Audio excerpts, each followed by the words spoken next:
Bien, damos gracias al cielo por la oportunidad que en estos momentos nos concede de poder compartir la lección trimestral o la lección de este trimestre o primer trimestre de 2026, que lleva por título Uniendo el cielo y la tierra, estudiando en este contexto la epístola a los Colosenses, avanzando ya la lección penúltima, que es la lección número 12, que lleva por título Vivir en comunión con los demás.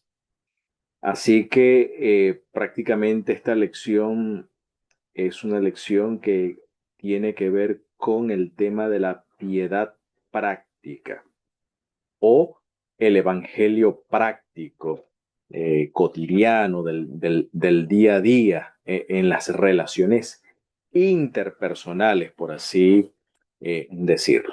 Así que bueno, avanzamos en esta lección número 12 en la epístola a los Colosenses, que vamos a abordar el capítulo 3 versos 18 en adelante, hasta el capítulo 4 versos número 6. Así que ya estamos en la recta final, por así decirlo, para culminar nuestro estudio de estas dos epístolas que en este trimestre hemos venido estudiando, como Filipenses y Colosenses. Sin más preámbulo, entonces vamos a avanzar con las siguientes instrucciones que el apóstol da para la comunidad de Colosas. Bueno, estas instrucciones tienen que ver con la economía, es decir, entendiendo el concepto de economía, su etimología como la ley de la casa o la administración de la casa, que es una guía ética, una guía de comportamiento para con la esposa, para con el esposo, para con los hijos, para con el empleado, que en aquel entonces era el esclavo, y así sucesivamente. ¿Ok?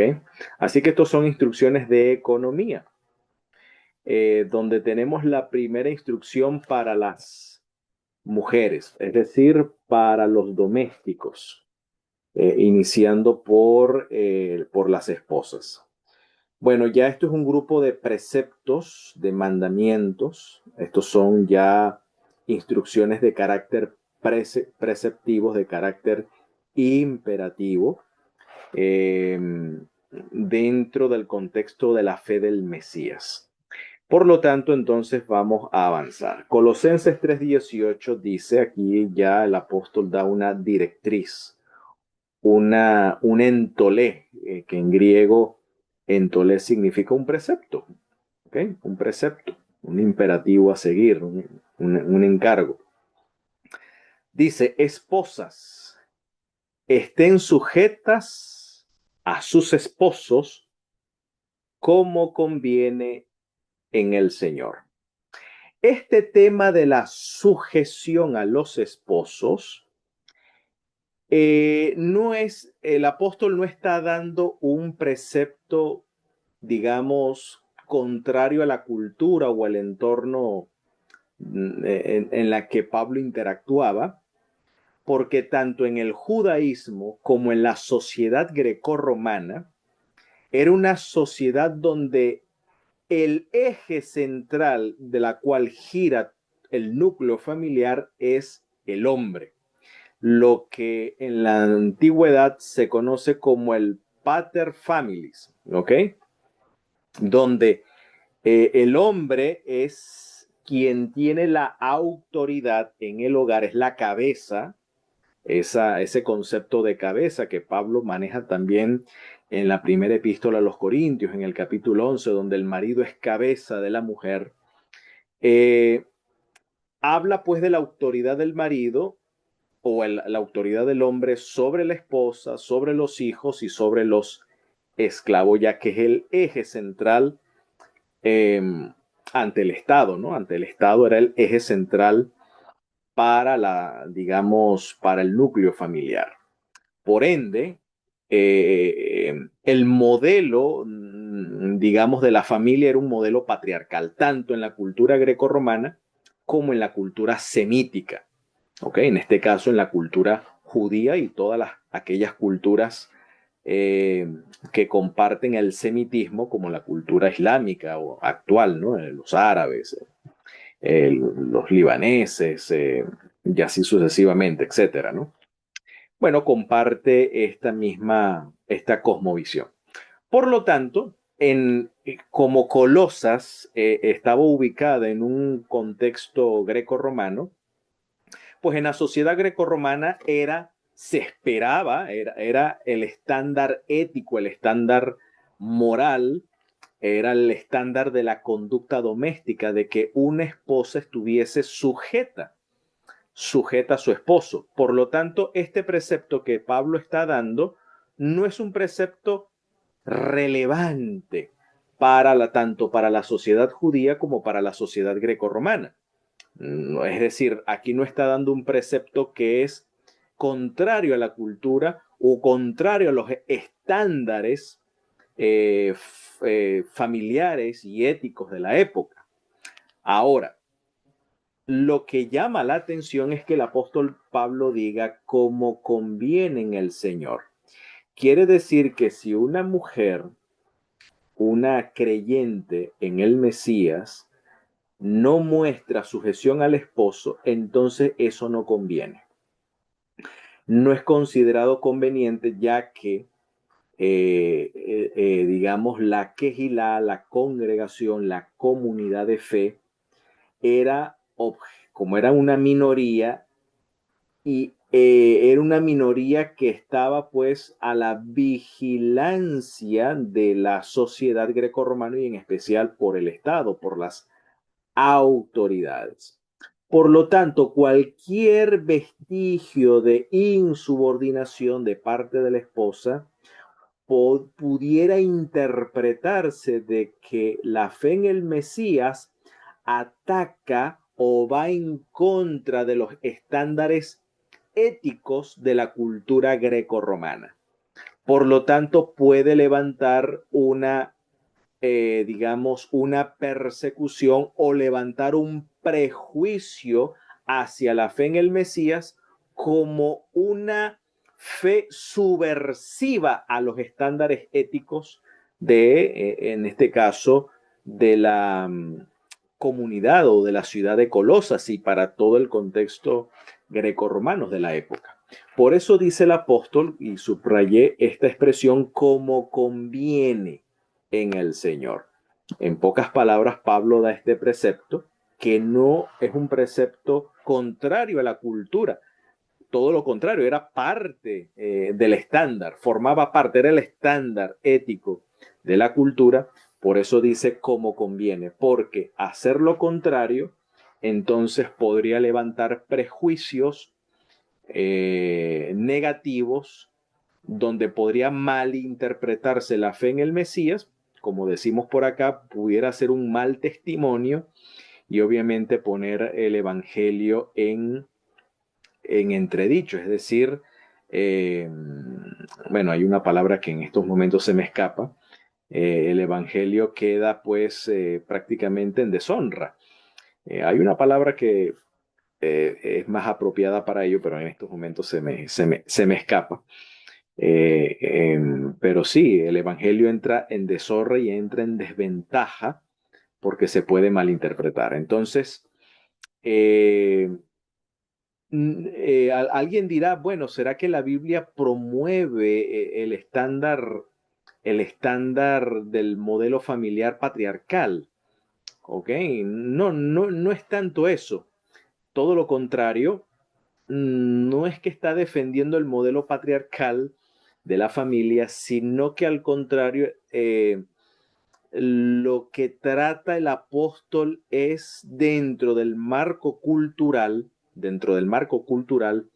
que las relaciones puedan estar en la mayor armonía, es decir, establecer principios en la cual la relación pueda funcionar en la mayor armonía posible. ¿Ok? No es que esté defendiendo un modelo, no, no, no. sino principios. Es lo que aquí es relevante. Fíjense que según la costumbre judía, en la halajá judía, la mujer era vista como una propiedad del marido. Por eso la famosa dote. Porque la dote era una compra-venta, por así decirlo. La mujer en la cultura judía era comprada, se compraba, se pagaba para tener como propiedad una mujer. Si usted va al Decálogo, por ejemplo, en los 10 mandamientos, el último mandamiento que dice no codiciarás la mujer de tu prójimo. Fíjense, pero noten que la mujer en ese precepto se equipara, se equipara a una propiedad, porque lo que el 10º mandamiento habla son las propiedades del prójimo. Dice la casa de tu prójimo, el siervo de tu prójimo, la mujer de tu prójimo, la bestia de tu prójimo. Si ustedes detallan, hacen una lectura detallada del último mandamiento, se ve que la mujer es una propiedad. ¿Ok? Es una propiedad y por lo tanto en la cultura judía la mujer se adquiere a través de una compra-venta, porque el padre de la mujer es quien la vende y el esposo en este caso es quien la compra. Entonces el marido se enseñorea de ella a través de una compra. Entonces la mujer era vista como una propiedad tanto como su casa, como sus rebaños o como cualquier otro bien material. En la sociedad griega no era visto quizás no tanto como una propiedad, pero era recluida. ¿Ok? En la sociedad griega o grecorromana la mujer era recluida. ¿En qué sentido? Dice, una mujer, por ejemplo, respetable vivía en una vida de total reclusión. En el caso, en el judaísmo, es visto como una propiedad. Quizás no en el judaísmo actual, ya no, quizás no, pero en el siglo primero la mujer era visto como una propiedad, ¿ok? Generalmente. Eh, y en la sociedad griega la mujer era recluida, es decir, nunca aparece sola en las calles. No hay una mujer andariega por allí sola, no, ni siquiera para hacer marketing, es decir, compra, venta. Vivía en los aposentos de las mujeres y no se reunía con los hombres ni siquiera para las comidas. ¿Qué tal? De ella se exigió completa servidumbre y castidad, pero su esposo podía salir tanto como quisiera y podía entablar tantas relaciones fuera del matrimonio, es decir, la poligamia era lícita en el entorno tanto judío, todavía en el siglo primero la poligamia estaba. ¿Ok? Era normal, era parte de lo común, al igual que en la sociedad grecorromana. Por eso Pablo insiste en el caso del obispo que sea marido, resalta que sea marido de una sola mujer.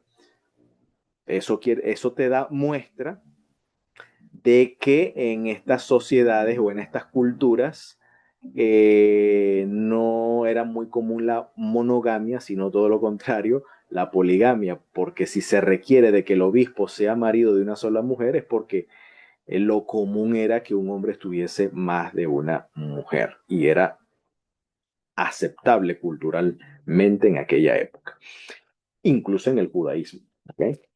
Entonces, el punto acá es la reclusión de la mujer. ¿Okay? Aquí el tema es la reclusión. Entonces Pablo no está atacando este status quo, el estándar ético, sino que todo lo contrario lo promueve diciendo esto nos conviene. O sea, que las mujeres estén sujetas a su esposo conviene en el Señor. ¿Ok? Es conveniente.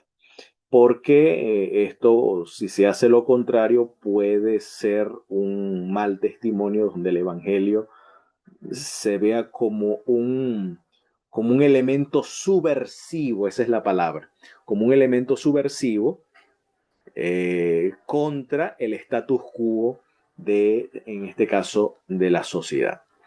Ahora, lo que sí es novedoso es el siguiente precepto cuando dice, esposo, amen a sus esposas y no se amarguen contra ellas. Son otras versiones, dicen, para que y no seáis ásperos con ella.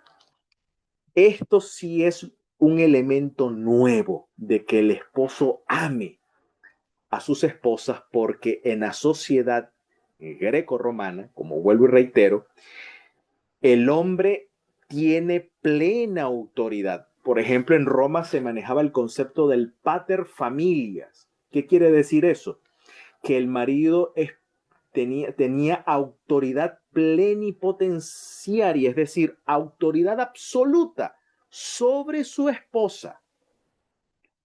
¿Ok? Ese es el contexto social. O sea, el hombre es una figura de autoridad que literalmente gobierna sobre la esposa. Hoy en día las mujeres, eso de que gobierno, que un hombre, que mi marido me gobierne, eso pues hoy en día es prácticamente es una mala palabra, es una ofensa. Pero en la sociedad grecorromana y en la sociedad judía era así. Sobre todo en la grecorromana, era mucho más afincado el asunto.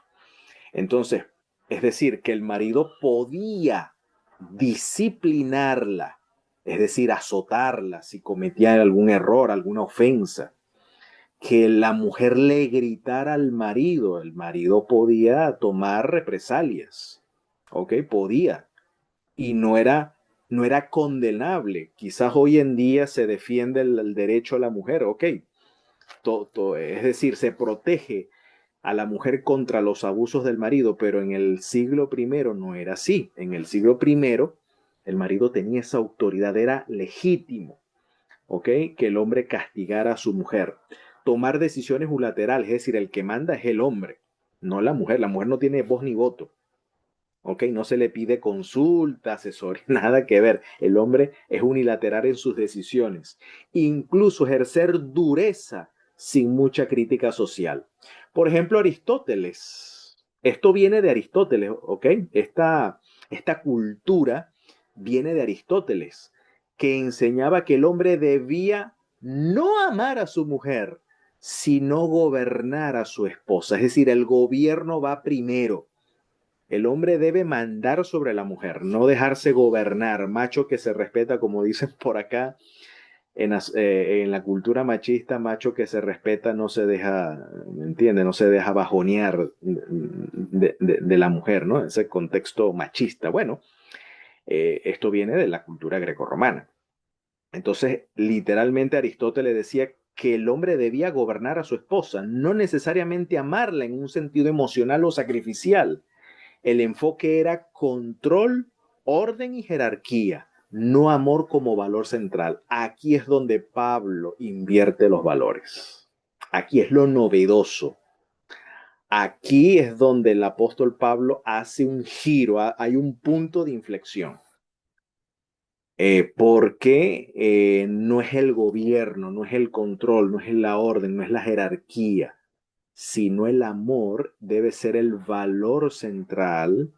En este caso el amor ágape, el ágape literalmente, que el ágape se caracteriza por la abnegación del individuo en procura del bienestar del otro. Es decir, yo me niego a mí mismo, por eso dice el apóstol Pablo que el ágape no busca lo suyo, no busca lo suyo, no procura lo suyo, sino el bienestar del otro o el bienestar común. Eso es el ágape. Entonces, el modelo, si usted compara este precepto con Efesios capítulo 5, donde el modelo de referencia del ágape es el Mesías. Maridos amen a sus mujeres como el Mesías, como el ungido, amó a la comunidad, a la quejilá, a la congregación, a la iglesia, o a la eclesia, a la asamblea, dando su vida por ella, ¿no? Entregándose por ella. Ahí vemos en este caso el carácter abnegado del ágape, ¿ok?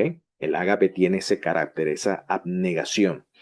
Y esta abnegación busca proteger al otro o proveer o procurar el mayor bienestar posible para el otro.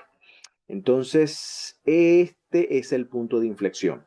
Entonces no es el gobierno, no es el control, que en la cultura grecorromana y en la cultura judía es lo que se tenía en mayor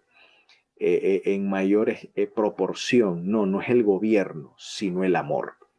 O sea, el esposo lidera amando, no lidera controlando y ejerciendo dureza sobre la esposa. No, no, no, no es la forma, sino amando, ¿ok? Abnegadamente, abnegadamente. Entonces, aquí está el punto de inflexión. Este es el punto de inflexión. Por otro lado, los hijos. Por eso dice acá, hay hijos, obedeced a vuestros padres en todo, no en ciertas cosas, no en todo, porque esto es agradable en el Señor. Es decir, que este precepto, esta obediencia a los padres en todo, está en armonía con lo que el Señor quiere. El Señor quiere eso, ¿ok? Que la autoridad de los padres sean respetados, la honra debida a los padres, ¿ok? El respeto, que en este caso es la sujeción a los padres, a su liderazgo, ¿no?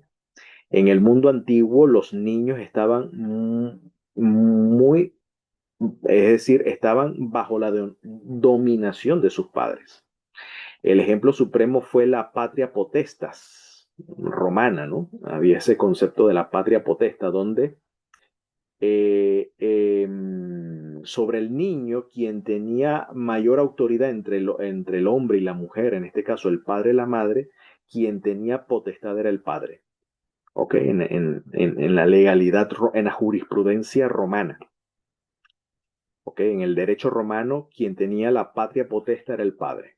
Hoy en día, hasta cierta edad, en ciertos países, la madre. ¿Ok? Es la madre la que tiene en este caso la patria potesta, pero en la cultura romana era el padre. Entonces, bajo él, un padre podía hacer lo que quisiera con su hijo. Podía venderlo como esclavo, imagínense. Podrían hacerlo trabajar como un peón en su granja. Tenía incluso el derecho de condenar a muerte a su hijo y de llevar a cabo la ejecución, incluso hasta esos extremos, imagínense.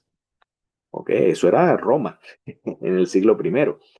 ¿Ok? Todos los privilegios y derechos pertenecían a los padres y todos los deberes al hijo. En pocas palabras, el hijo no tenía derecho frente a la autoridad paterna.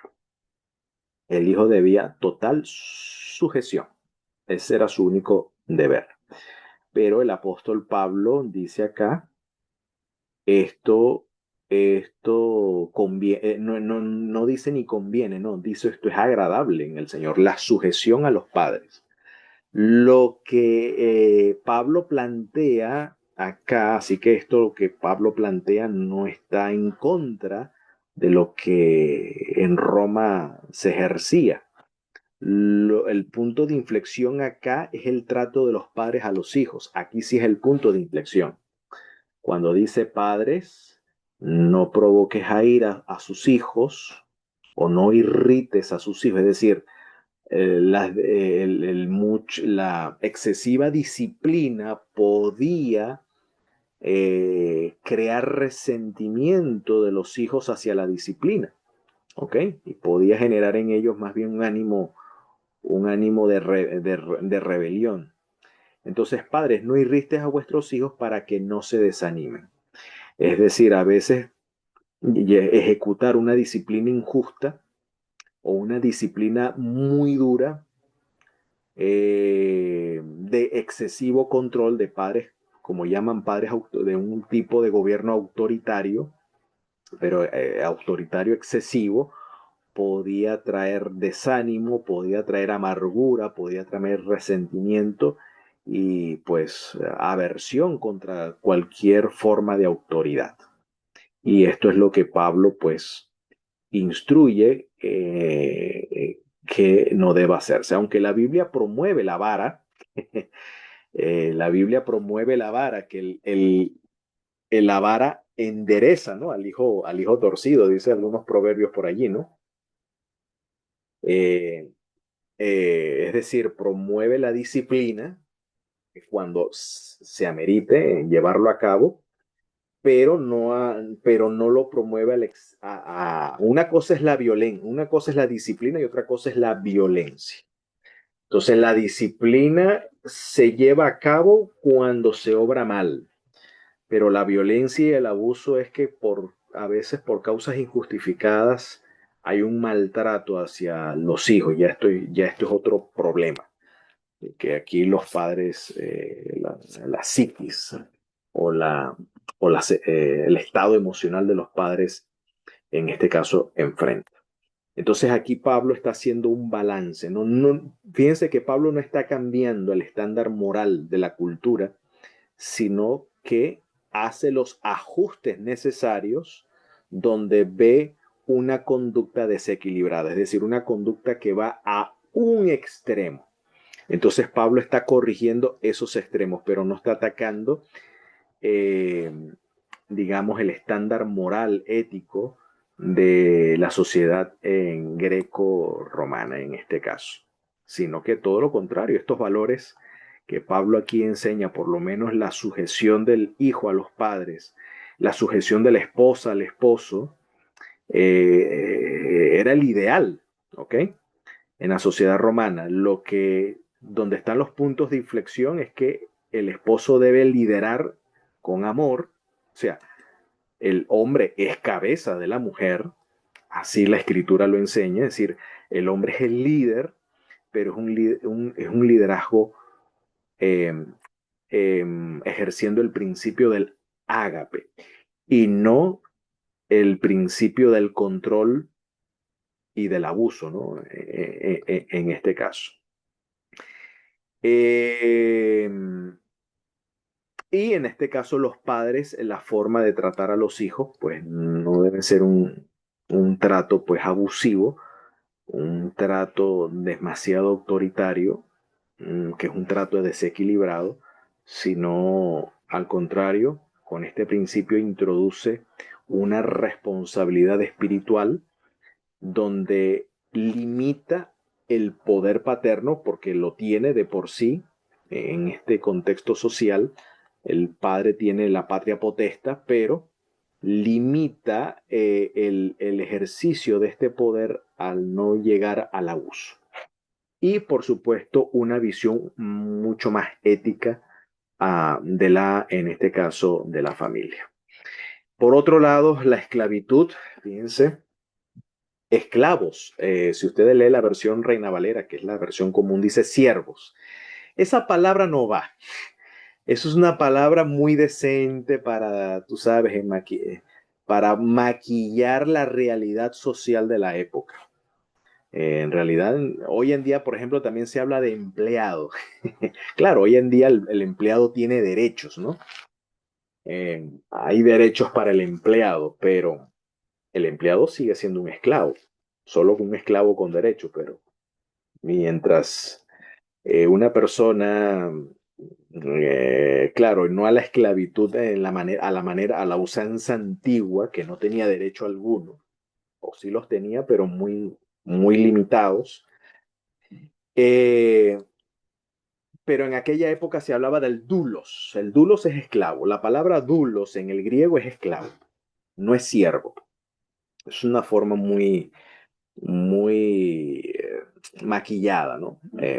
Para, para, para tapar un poco la realidad social, pero había esclavitud, ¿ok? Esclavo es lo que dice la palabra. Obedezcan en todo a sus, a sus quirios. Quirios es patrones, amos, ¿ok? Obedezcan en todo a sus patrones. Este es el estándar, este era el status quo del sistema económico de Roma.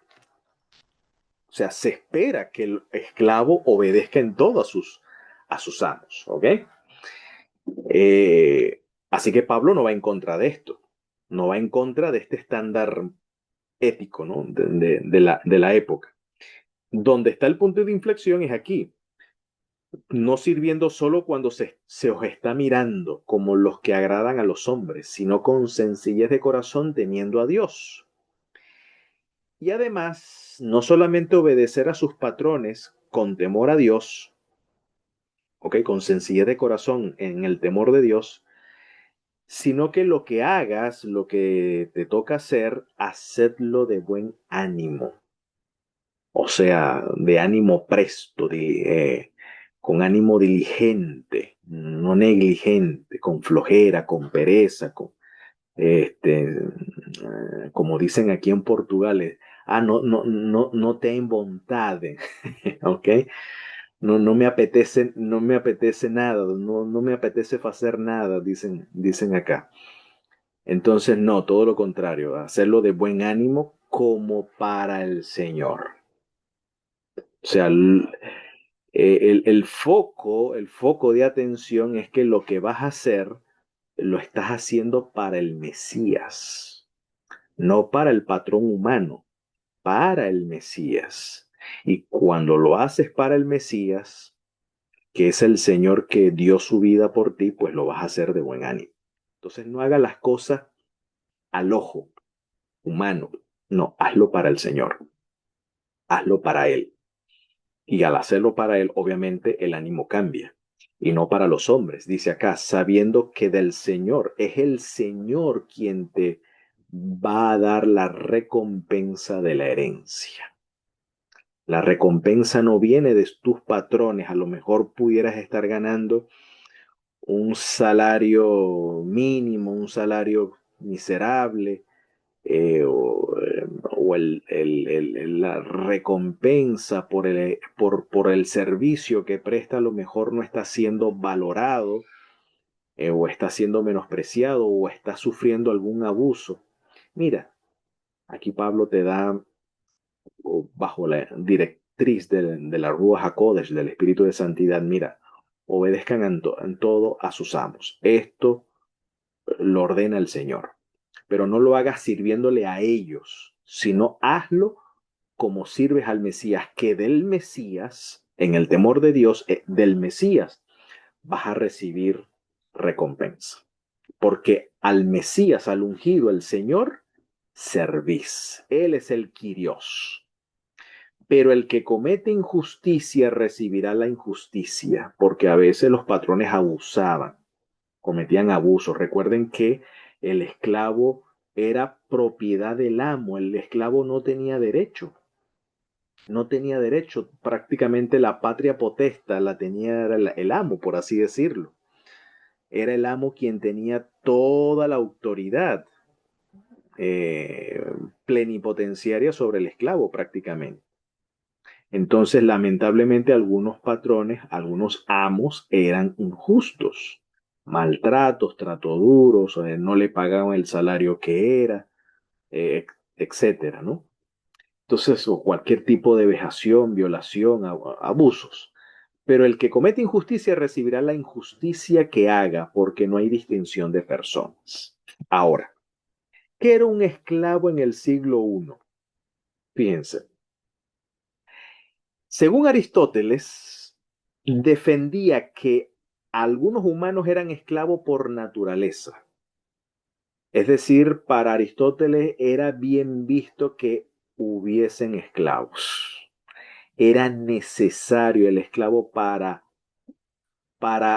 justificar el sistema económico, porque el esclavo es la mano de obra. La mano de obra procedía de los esclavos. Obviamente, un noble no se iba a dedicar a realizar los trabajos de un esclavo. Por lo tanto, los esclavos se necesitan.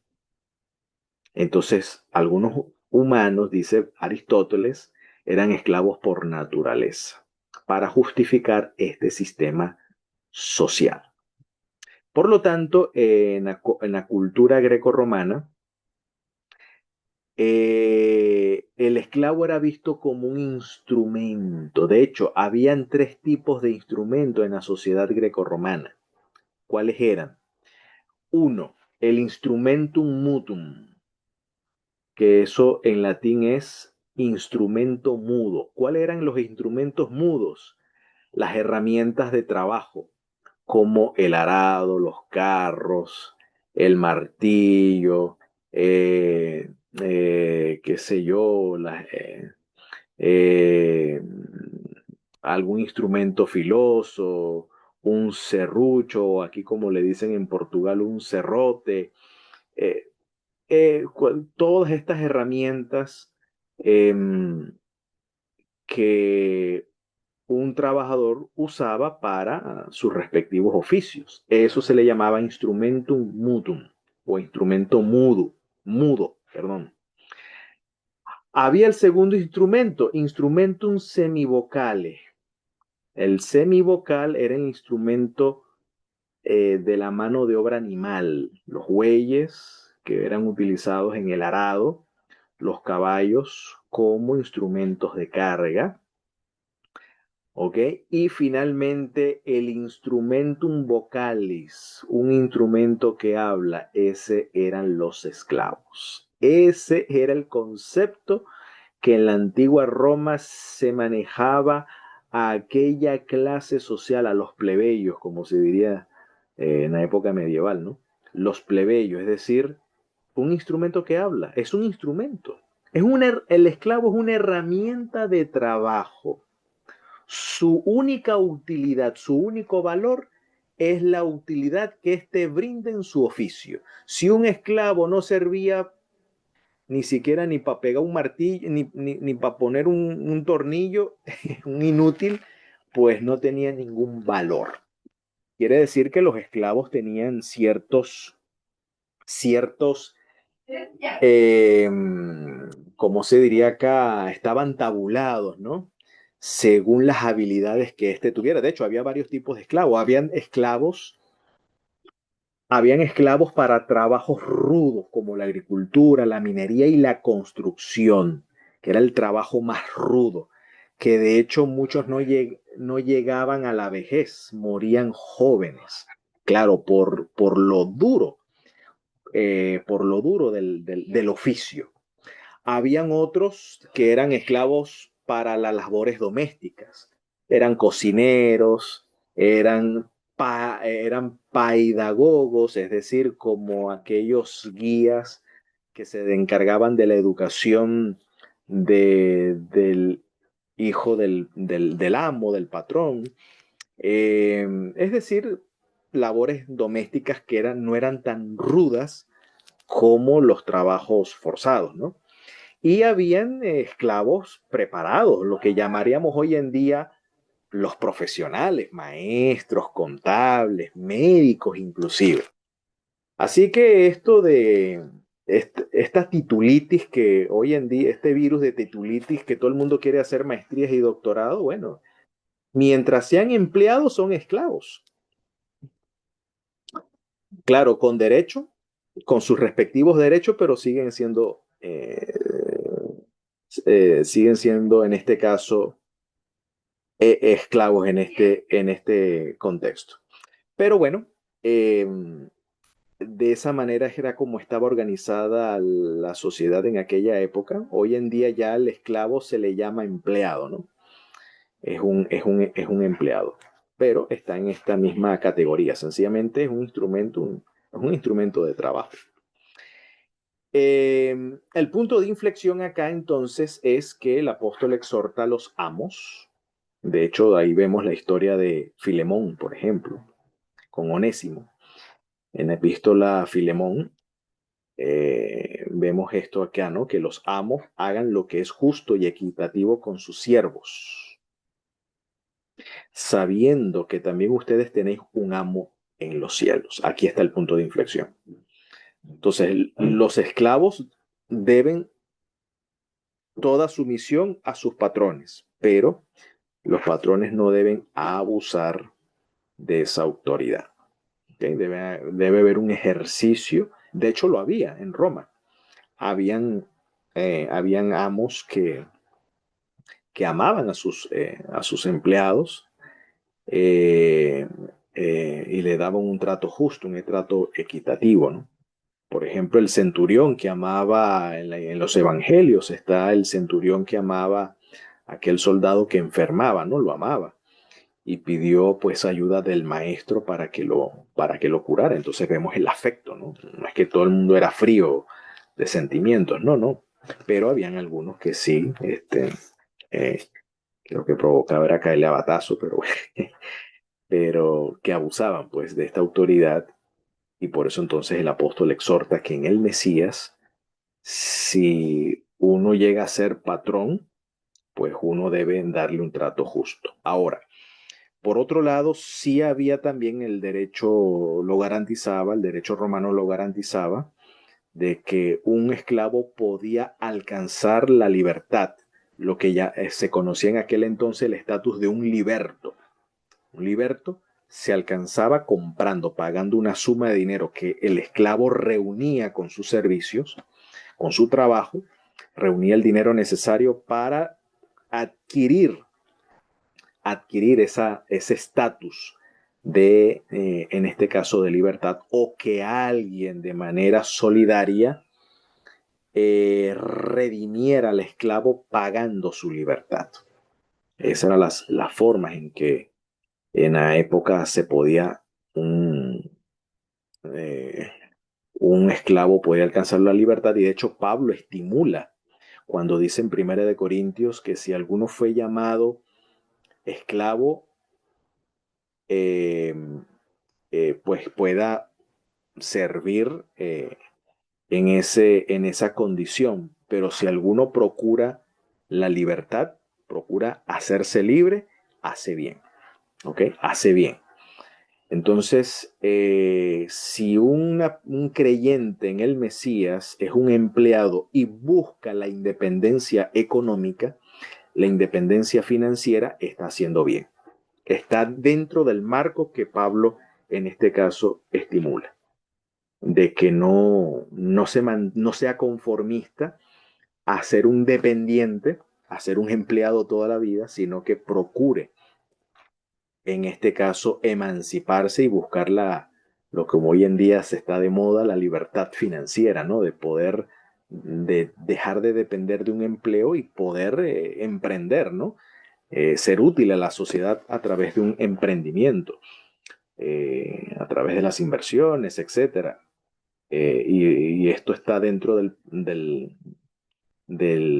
aquel precepto paulino que quien busca hacerse libre, pues hace bien.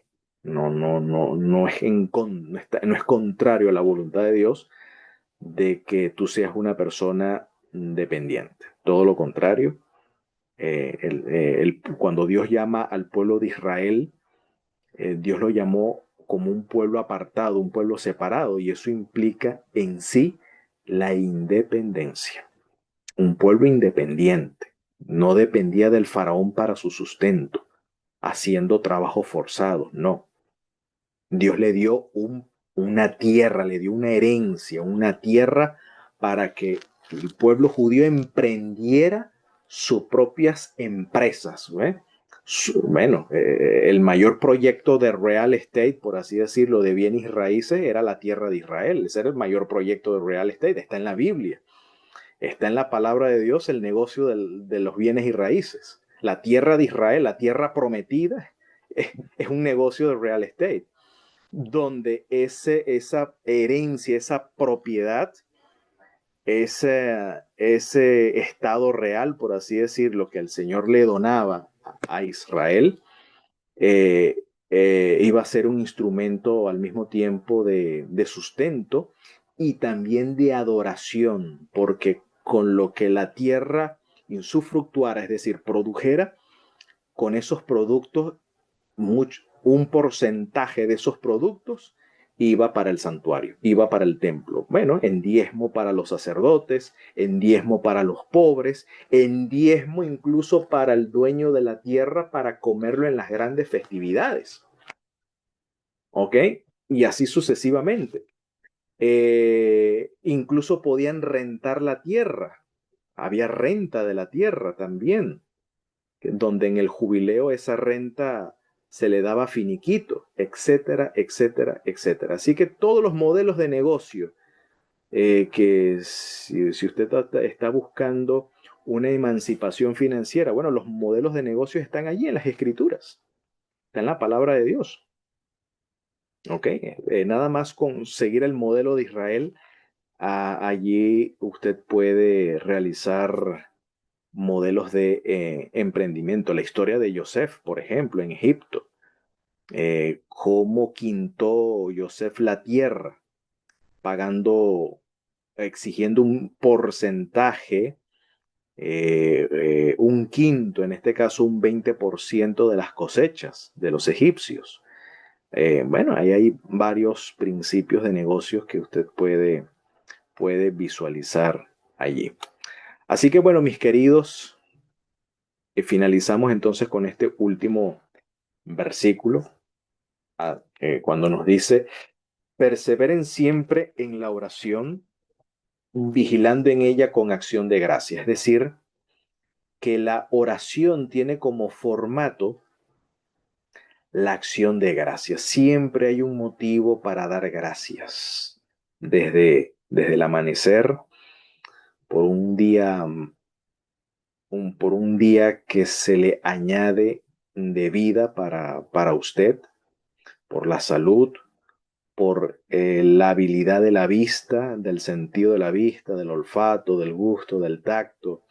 Cuando usted se enfoca en todos los beneficios que usted recibe en su cuerpo, el aire que respira, el sol, el agua con que usted hidrata sus células, sus tejidos, con que usted limpia se limpia para tomar el baño.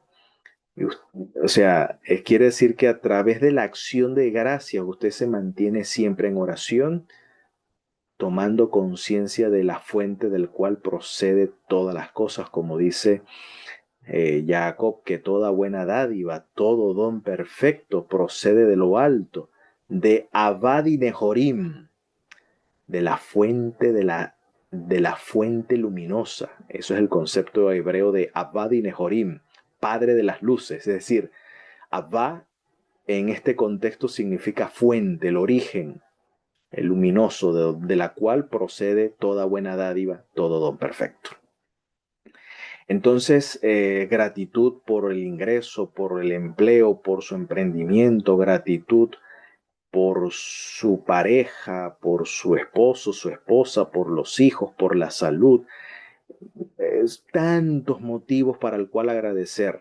Es decir, ya la oración o la acción de gracias en sí es la mejor oración. Si uno se detalla, por ejemplo, leer los salmos,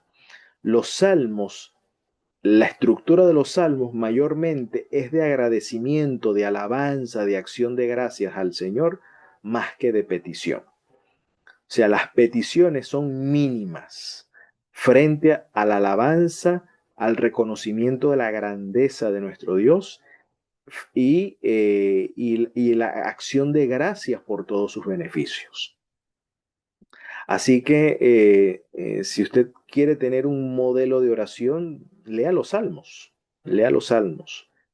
¿Okay? Y aquí el apóstol entonces nos exhorta a perseverar en la oración a través ejerciendo o ejercitándonos en la acción de gracias, la gratitud. Porque cuando nos enfocamos en la gratitud, nos enfocamos en la bondad del Señor. Vemos que todo es para bien. A la vez dice, oren también por nosotros a fin de que el Señor nos abra una puerta para la palabra, para comunicar. ¿Cómo llama Pablo el Evangelio? El Evangelio, Pablo lo llama el misterio del Mesías, por lo cual estoy aún preso. Así llama Pablo el Evangelio, el misterio del Mesías, para que yo presente con claridad cómo me es preciso hablar.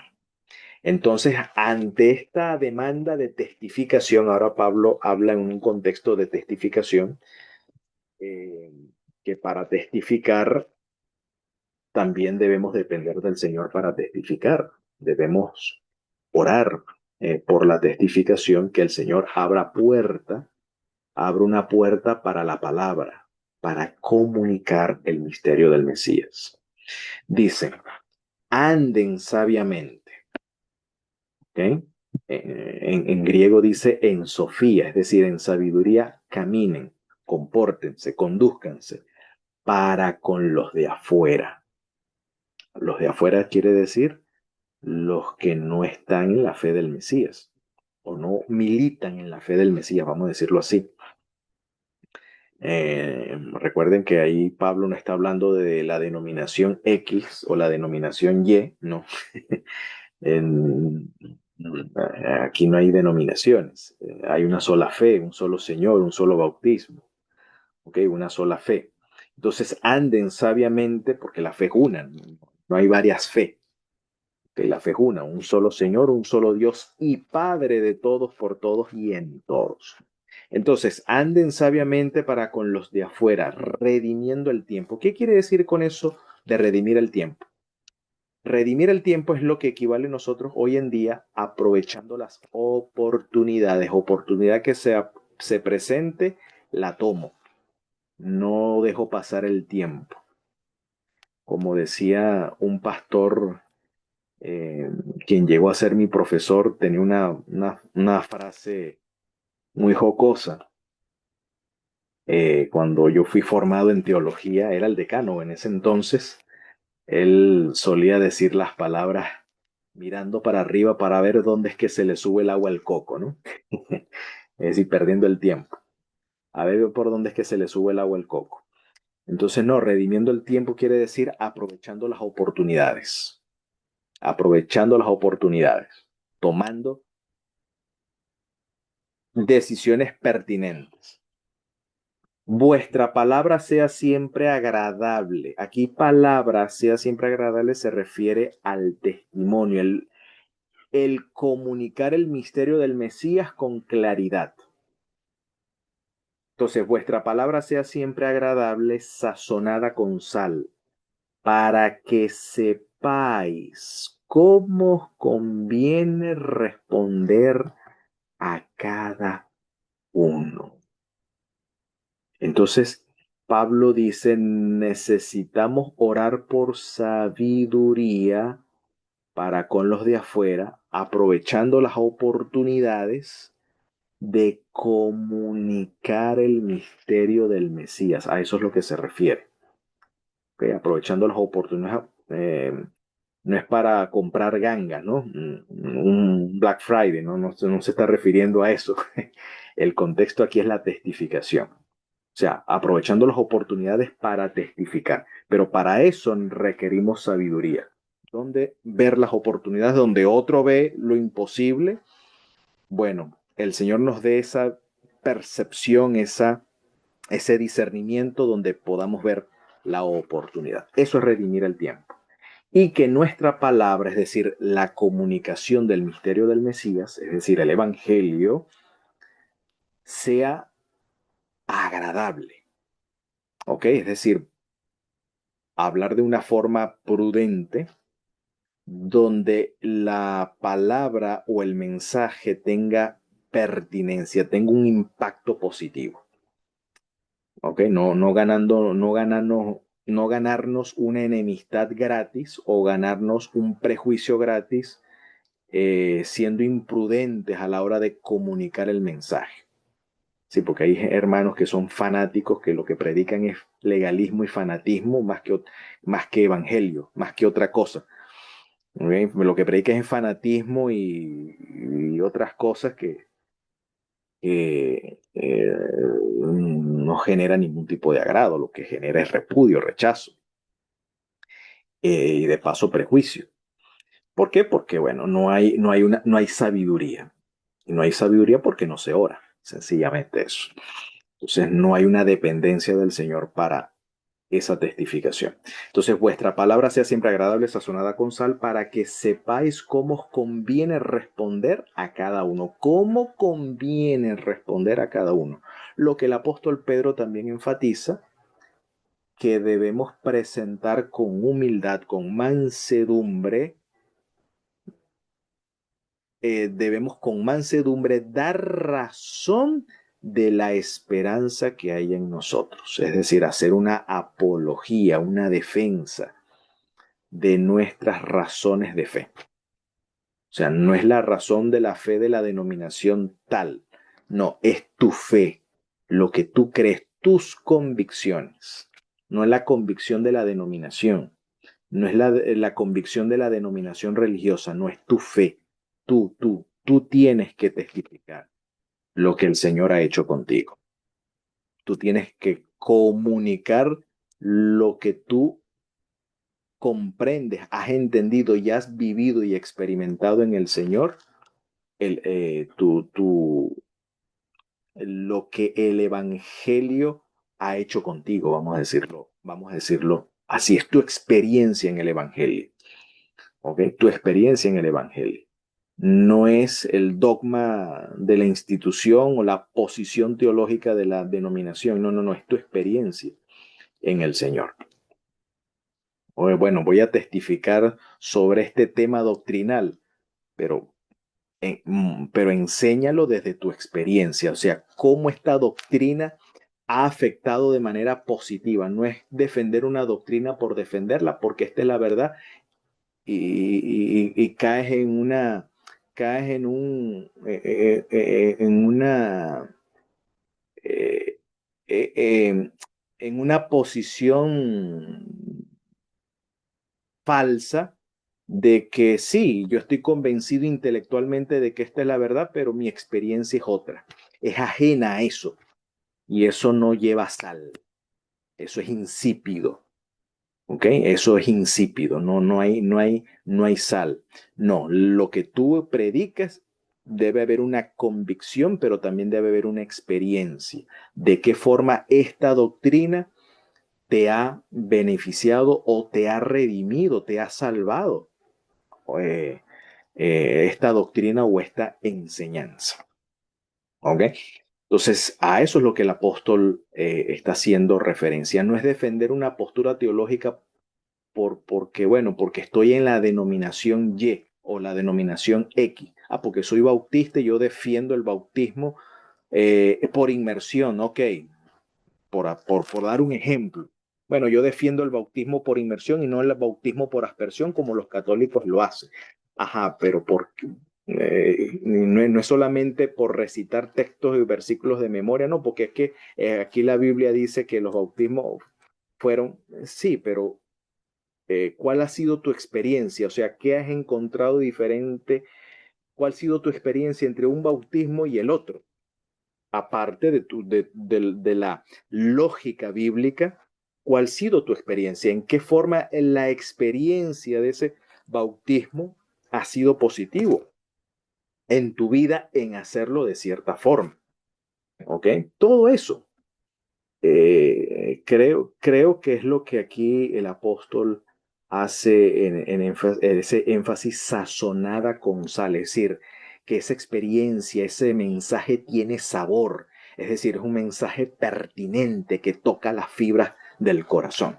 ¿Por qué? Porque es un mensaje que se vive, es un mensaje que se experimenta, no solamente queda allí en la mera teoría, sino que es un mensaje que no solamente que se practica, sino que se siente lo que practica. Es decir, el sentimiento es coherente con lo que practica. No es practicar porque se me impone. A eso es lo que voy. No es practicar algo porque se me exige, porque se me impone. No. En mi afecto, en mi corazón, corresponde a esa experiencia y la disfruto. Cuando una experiencia es sincera, cuando se disfruta lo que se hace. Cuando las cosas no se disfrutan, ahí no hay sazón, ahí no hay sal. ¿Ok? Cuando tú guardas el sábado porque Dios prohíbe pero oye, yo quisiera que ese sábado no existiera, entonces mi hermano, estás en un legalismo.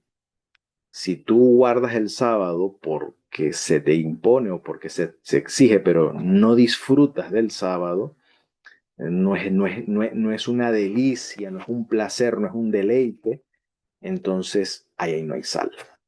Ahí no hay sal. Y eso es para reflexionar nuestra experiencia de fe. Si yo hago las cosas en la iglesia, sencillamente porque se me exige que los haga, ahí no hay sal. ¿Okay? Es insípida la experiencia. Pero cuando haces las cosas en el Señor, ¿ok? No solamente por convicción, porque estás convencido de que el Señor así lo dice, pero que también el corazón corresponde a ese pensamiento o corresponde a esa enseñanza o corresponde a esa convicción, entonces la experiencia es genuina y la experiencia es sincera. Y desde esa experiencia vas a saber cómo conviene responder a cada uno. Como dice Pablo, dar razón de la esperanza que hay en nosotros, con mansedumbre y con reverencia. Hasta que el Mesías venga pronto y en nuestros días, y a ello digamos